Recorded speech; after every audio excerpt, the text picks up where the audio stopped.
नमस्कार। मैं हूँ आपकी host Oldie Goldie simple cooking से। आज मैं आपको एक महाराष्ट्रियन रेसिपी बताने वाली हूँ। उसका नाम है मेथकूट। एक प्रकार के ये बोली जाए तो आप साउथ इंडियन लोगों की चटनी पूड़ खाते हो, तो ये चटनी पूड़ी है। क्योंकि ये आप इस पूड़ी को आप कहीं भी यूज़ कर सकते हो, खाने में, ऊपर से खाने में, इसकी चटनियाँ बनाने में, पोहा मुरमुरा उसका भी आप, चावल खिचड़ी उसके साथ भी आप ये खा सकते हो। तो चलिए फिर हम मेथकूट की रेसिपी देखते हैं। मेथकूट बनाने के लिए हम लोग इम्पॉर्टेंट इंग्रेडिएंट हमारे जो है वो मैं आपको बताती हूँ।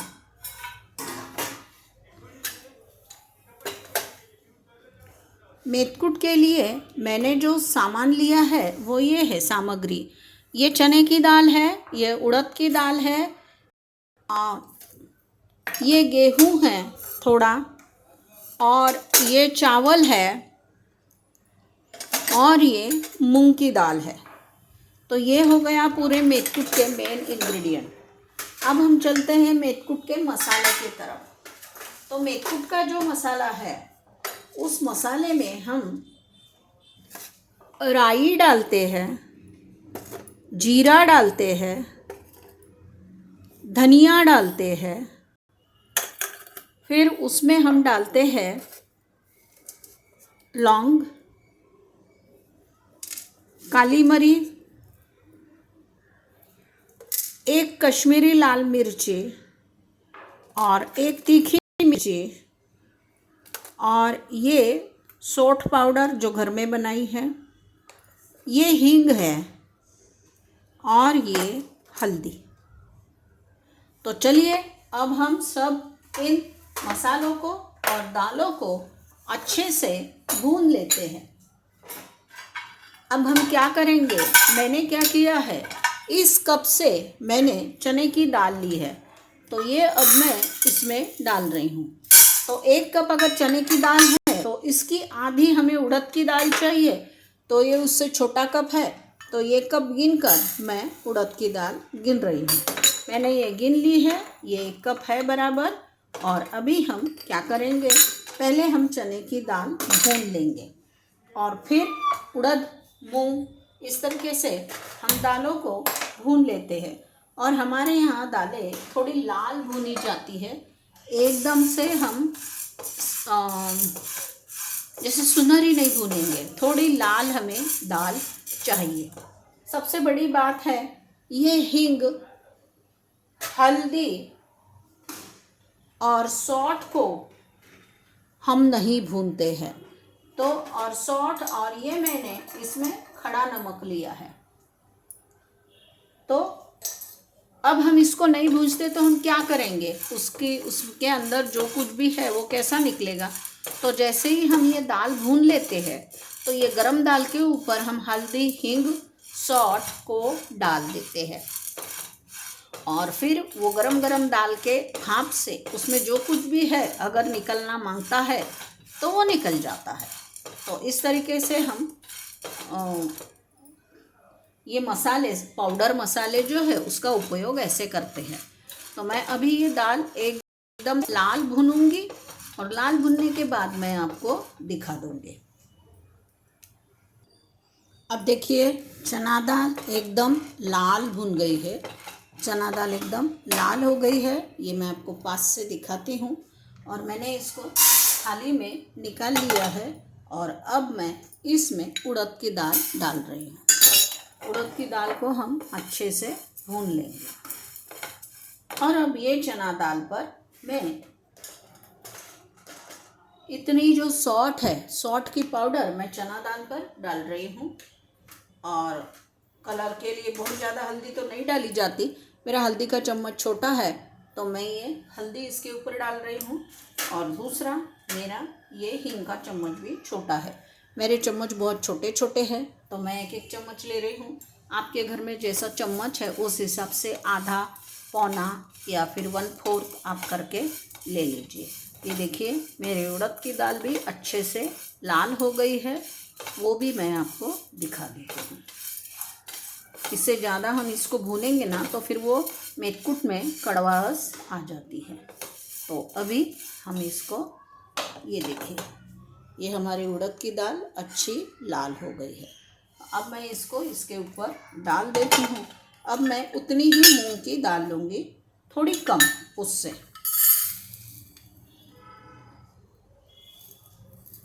उससे थोड़ी कम मैंने मूंग की दाल ले ली है। अब मैं मूंग की दाल को भूनती हूँ और जब ये भी लाल हो जाएगी तो मैं आपको बता दूँगी।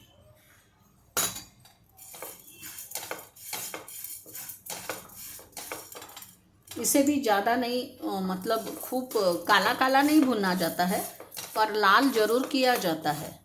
और ये चटनी आप बोलो मेथकूट, एक्चुअली कोई भी चटनी रहती है उसको पूड़ी बोला जाता है, तो चटनी पूड़ ऐसा बोला जाता है। मेथकूट पूड़, पूड़ यानी उसका पाउडर। तो अब देखिए ये हम बनाएंगे।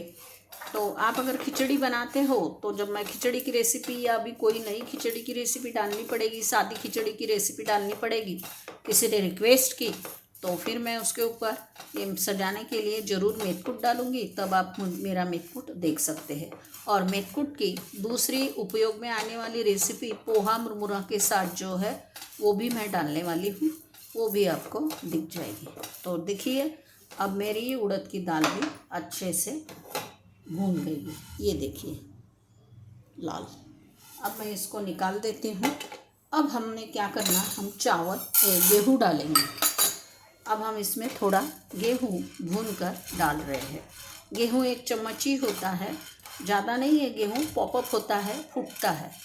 तो अब ये गेहूँ, और ये गेहूँ मैंने ये चम्मच से लिया है, तो इससे 2 चम्मच मैंने गेहूँ लिया था, वो अभी मेरा गेहूँ भुन गया है। वैसे ही मैं चावल लूँगी। ये देखिए गेहूँ डांस करने लगता है, बोलता है कि मैं अभी तैयार हूँ, अभी मुझे आप ले जाइए।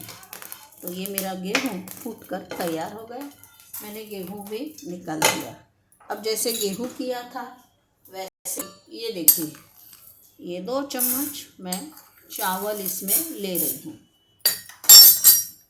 चावल भी, और चावल का मुरमुरा बनना शुरू हो जाता है। तो अब देखिए मुरमुरे के लिए जैसे वो सफ़ेद होता है वैसे वो सफ़ेद होना शुरू हो गया। इसके पहले भी मैंने मेथकूट बनाया है मराठी रेसिपी के लिए, तो वो मैंने भून कर मिक्सर में पीस कर वो छान लिया है, और वो मैं आपको वो भी दिखाऊंगी और ये भी आपका भी दिखाऊंगी।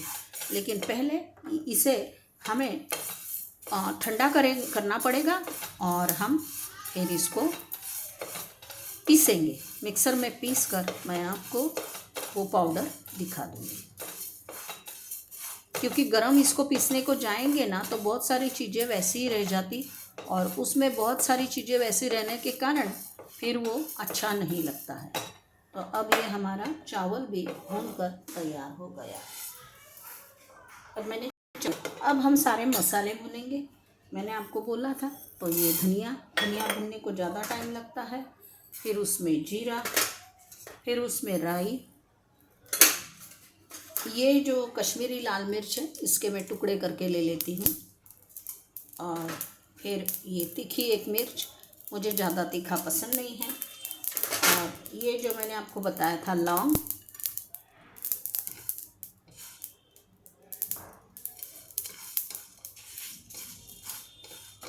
और अब ये काली मिरी,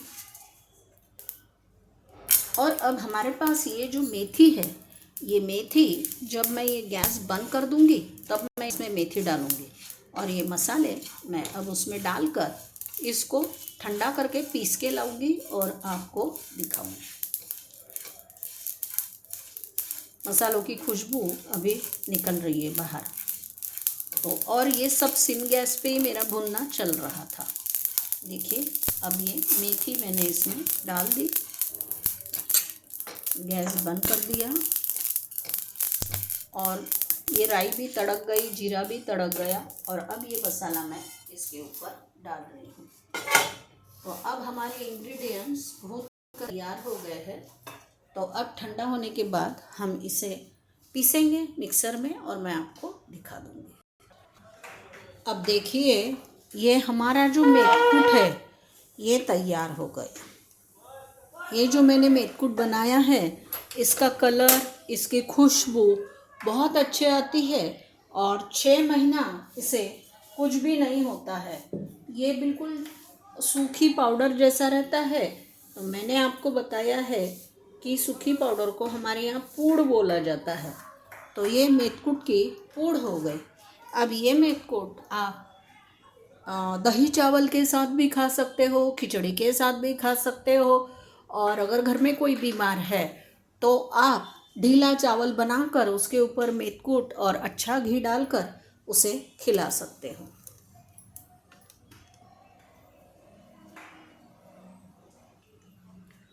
धन्यवाद। अगर आपको ये मेरी रेसिपी पसंद आई तो एक बार आप फिर से मेथकूट देखिए। ये इस तरीके से हम मेथकूट बनाते हैं। उसका कलर, उसका टेक्सचर और खुशबू एकदम ऐसी ही रहती है। मैंने उसमें ज़्यादा तीखा डाला नहीं है। मैंने आपको पास सारे इंग्रेडिएंट्स बताए हैं। अगर घर में छोटा बच्चा है और आप बिल्कुल ढीला चावल उसको बनाकर खिला रहे हो तो उस पर भी आप मेथकूट डालिए। ये बहुत पौष्टिक चीज़ है और आप इसको खाओगे तो कोई भी चीज़ के साथ खाओ तो चीज़ डाइजेस्ट हो जाती है। धन्यवाद। अगर आपको ये मेरा वीडियो पसंद आया तो मेरे वीडियो को लाइक, शेयर, सब्सक्राइब और कमेंट ज़रूर कीजिए। धन्यवाद।